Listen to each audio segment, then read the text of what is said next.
electric. Well, this makes a change, doesn't it? The opportunity to come outside in the beautiful sunshine and report to you on an end-of-month energy update. Yeah, it's the end of April, time for an update, and I thought I'd just come out into the garden where it is quite peaceful out here today. So, yeah, I hope it works. I hope the lighting is okay and the sound's good. And I can give you this update. It's been a pretty good April so far, but before I give you the stats, let's go through an update of what's been going on. If you follow my videos, you know we've got 6.3 kilowatts of solar panels. Well, we did have until I added 2.9 kilowatts more, and that's been working out really well. April's been the first month with those new solar panels. We've got 4 solar panels on an east gable and 3 solar panels gone on our garage. That's 1.8 kilowatts on the east side and 1.1 kilowatts on the garage. That's working out pretty well. On the best days so far, we're adding another 10.5 kilowatt hours of energy that we're gaining from having those panels. So that's working out really well. Proportionally, it's not as much as we were getting from the other panels that are all south facing, but I knew that was going to be the case. The east gable's not going to get as much, and the garage panels do have some shading, so it's always going to be less. But what we're seeing is probably a max around 1.4, 1.5 kilowatts of power at any one time. We get that power first thing in the morning on the east side, and then as the sun comes around we get less on the east gable, but then the south panels on the garage pick up nearer to lunchtime, and again we get a good 1.4 to 1.5 kilowatts max combined from the 2 arrays. So it is a lot less. Flinty, come here. Lay down. Sorry about that. I'm babysitting a dog today, and he's being really good sat with me on the floor. I'll just give you a little look.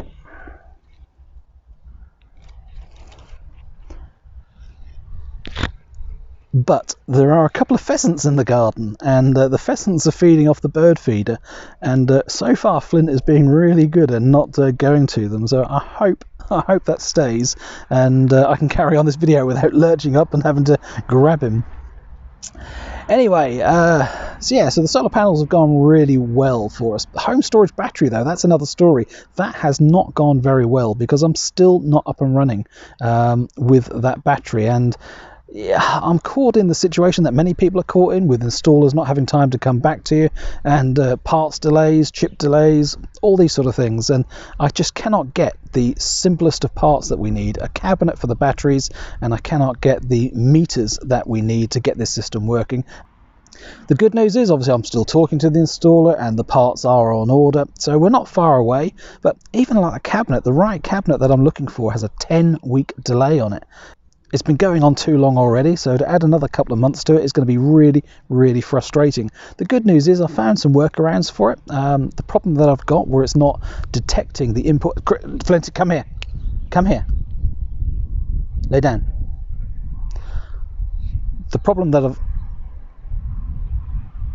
I've got is the system's not detecting import and export and solar power correctly, so it can't balance and use the battery when it's supposed to, so it often drains the battery at the wrong time. I have found some workarounds for it, and there are some values that I can set to try and match the amount of solar power that comes in, and then the battery works. But of course the solar power during the day changes and fluctuates, and I can't just sit there and constantly change this system, so most of the day it's actually turned off unless there's a consistent amount of solar power.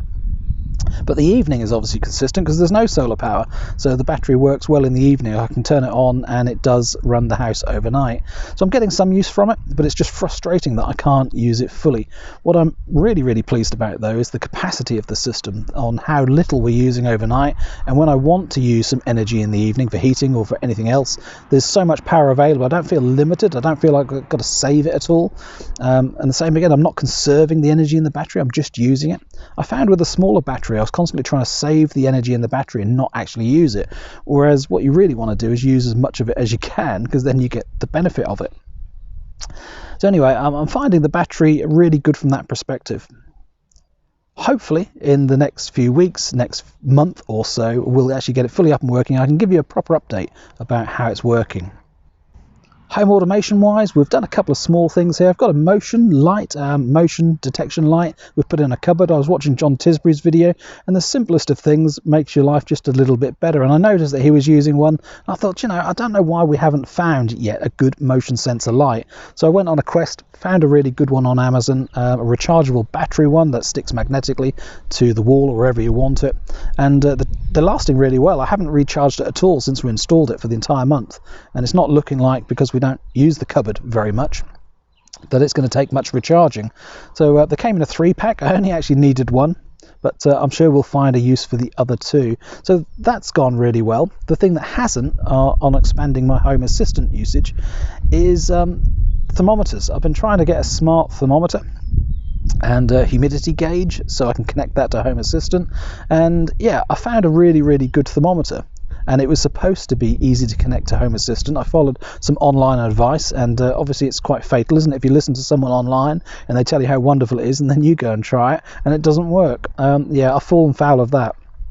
And these Ecoflow mini hubs and thermometers don't connect easily in a plug-and-play way to Home Assistant. There does appear to be a way of which you can work around and not actually use the hub and communicate directly and use them, but that's beyond my ability at the moment, and I'm just not able to achieve what I want. So I can't get to the situation where I'm using a thermometer to say what's the temperature, right, if it's below this, now turn a heater on. That's what I'm after ultimately. The good news is the Ecoflow, I'm not sure how you pronounce it, but the thermometer itself is brilliant. It's a tiny little thing that just takes a small button battery inside, and the system says that it's going to last a long time, the battery, but it's so small and it doesn't get in the way. You can put it anywhere. I'm really impressed with that, and the sensitivity and the accuracy all seems really good as well. Their app is easy to connect to. You just need a hub of some description. I've got the mini USB one, just plugs into a USB socket in the wall, and then communicates with Zigbee, I think, to connect to the thermometer itself. So that's working well. The app is easy to connect to, and it does give the data, it gives graphs, gives all the historical information. It's just what I wanted. I just want it to be smart and connect to Home Assistant as well, and that's all that's missing really. So that leaves our electric car, the Mini Electric. We've had it 2 months now, and you know, it does feel like I've had the car longer already. I've really gotten used to it really quickly. We're starting to stretch its legs, take it on more journeys, more trips. We've taken it a few times now beyond its range and had to charge publicly. I keep doing that on purpose a few times. And there's a third pheasant coming into the garden. This will be interesting. 2 male pheasants and 1 female pheasant. Well, that's really weird. These pheasants don't seem scared of the dog. They don't seem scared of me, but they're scared of each other. One's just chased the other off.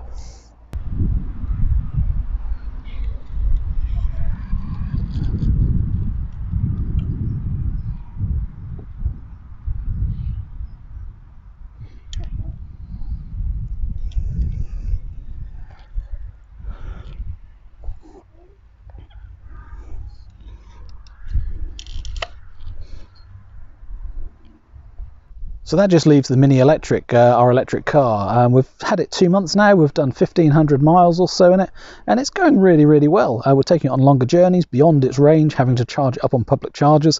Everything's working really well. We love every single time we go out in the car. It is a pleasure to drive.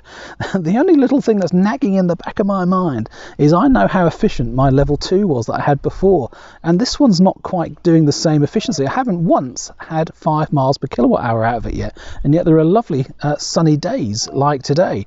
So I'm not quite sure what's going on, whether my efficiency has changed and I'm just enjoying the car too much, or whether this level 3 is just not quite as efficient. What I'm going to have to do is go on my efficiency run, aren't I? As soon as we get a warmer day at 17, 18, 19 degrees, and there's a good comparison that I can do, I'll go and do that test and take the car around that little loop that I do really economically. Leave it, Flinty. Come here. Come here. Now lay down. And there was me thinking it would be cars going past that would be the problem, not that it would be a menagerie of animals in the garden. That would be my problem. Perhaps I shouldn't have come out with the dog, but I'm babysitting him, so I'm supposed to be looking after him and keeping an eye on him. Anyway, so yeah, the Mini is going really well, and I hope there's nothing wrong with it. I hope there's nothing changed in the specification. My head tells me the battery's not changed, the motor's not changed, the regen's not changed on the car. They shouldn't have changed anything. The weight's no different. There's no extra electronics. The only really odd thing could be if there's no really heat pump on it. I better go and have a look at the car sometime and make sure there really is a heat pump on this one, because I wasn't told that there wasn't, and I was expecting it. So I hope they haven't changed the spec, and that's what I'm experiencing.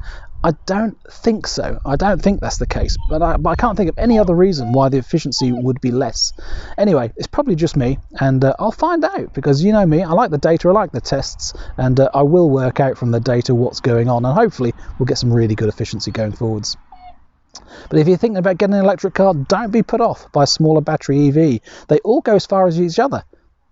It's just that you have to charge it a little bit more, and that's not such a big problem as I'm experiencing. And I'm trying to get Susan. She's really one of these people that just wants to drive A to B and doesn't want to stop. She's always in a hurry. She won't yet compromise or change her routine and go just a little bit earlier and plan a charge. She can't get over that hurdle, which is really embarrassing, isn't it, for me?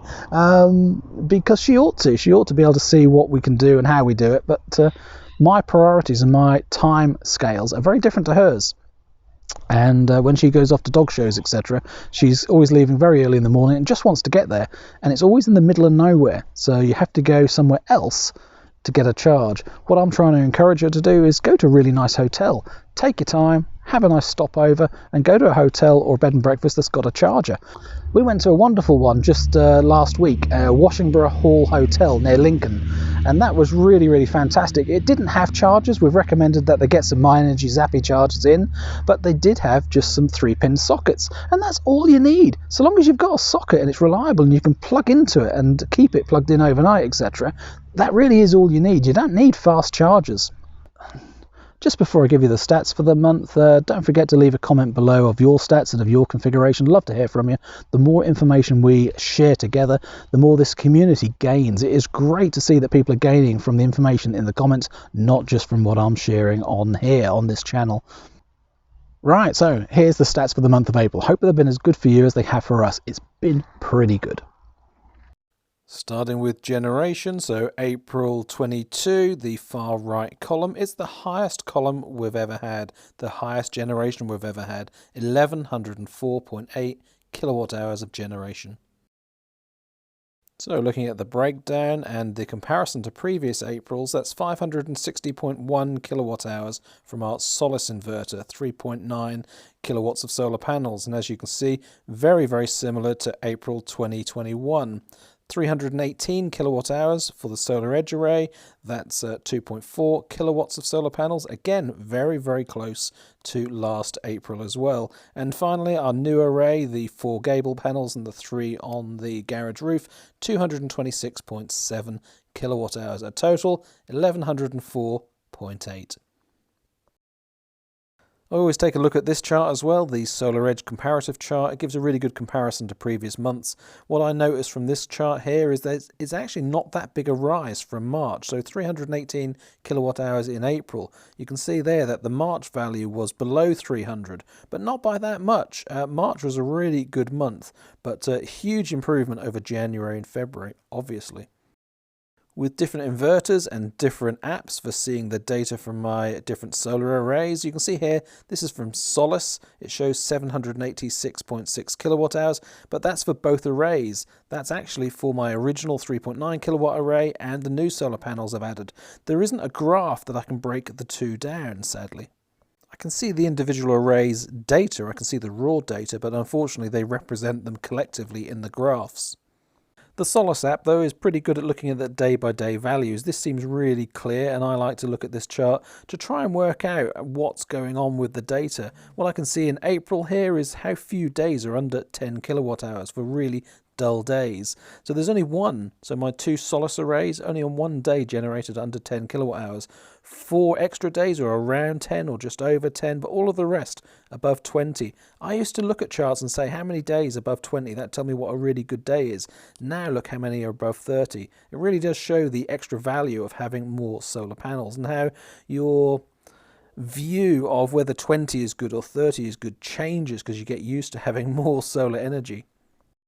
It's one of the things that annoys me about all these solar apps. It's that when you look at a graph and a graph represents the data slightly differently or shows a scale in a certain way or different colors and opportunities to just twist the data and show the data slightly differently, it tells different stories.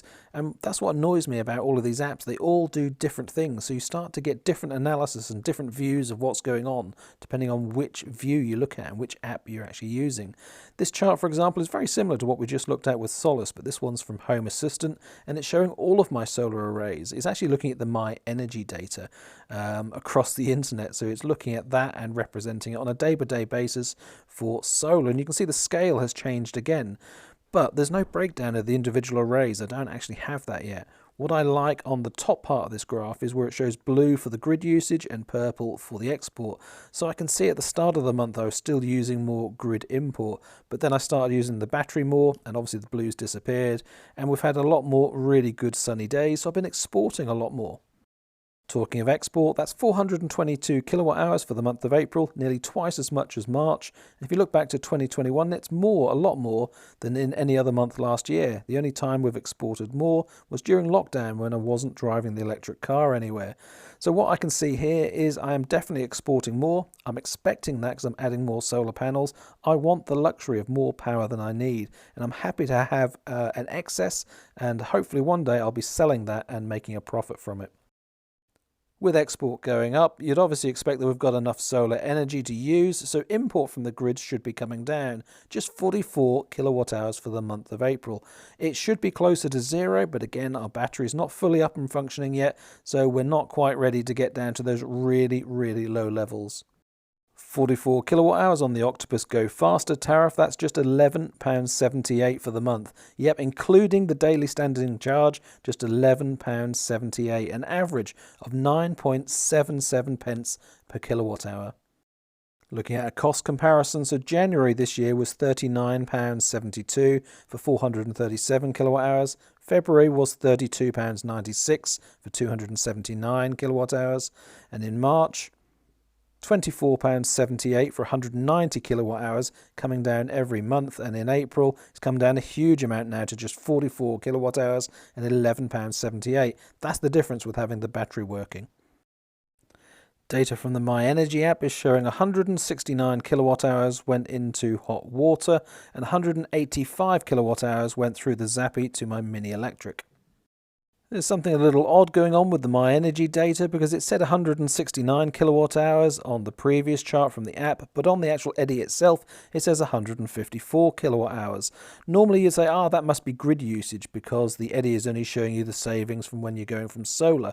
But when I look at the Myenergi data that goes through to Home Assistant, right at the bottom of the chart here, 4.5 kilowatt hours for Eddi grid charging. So it doesn't add up. There's something quite not right. This Home Assistant chart has to be my favourite because it's the most detailed, showing individual devices and how many kilowatt hours of energy each device has used. So as I said, the Eddi from the grid starting at the bottom, that was only 4.5 kilowatt hours. The spare plug that I use for different devices around the house, that was 19 kilowatt hours. Charlotte's radiator, 25. The hall radiator, 25. The lounge radiator, 27. Another hall radiator, we have 2 in there, 37 kilowatt hours. And the lounge small radiator, that's a new one. It used to be the dehumidifier. I've changed the name of it because we don't use a dehumidifier anymore. We don't need it. 42 kilowatt hours. 164.5 kilowatt hours was the Eddi solar only, and the Zappi used 185.1. So it is a little bit odd that that Eddi data doesn't seem consistent and doesn't seem right. Not sure whether I want to submit a support call for that or not, but yeah, I'll have to watch that and see whether there's an issue with my data or an issue with Myenergi.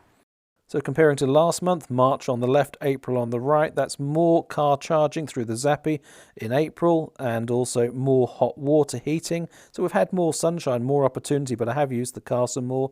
The big one that's changed is the heating. All those heating items below, 177 kilowatt hours in total for heating.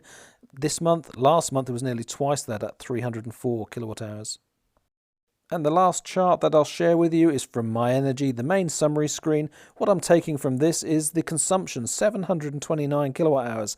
That's quite a lot. I used to say that 500 kilowatt hours was enough for us, but now that I'm using these heaters, now that I'm using electric heating in the house, 500 kilowatt hours isn't enough. I can see that we're using 650, 700, and that's more comfortable in months like March and April. Obviously though, we're generating a lot more than what we need. Generating 1100 kilowatt hours, a megawatt hour of energy is more than we need, hence we are exporting 400 odd kilowatt hours back to the grid. And yeah, as you can see, we've imported 50 according to Myenergi. It just doesn't get those numbers quite as accurate as some of the other apps that I have. But anyway, a good summary overall, 1100 kilowatt hours generated, 730 consumed, 400 exported, 50-ish imported. Well, it's quietened down here now. The pheasants have disappeared, and Flinty is relaxing a little bit more. So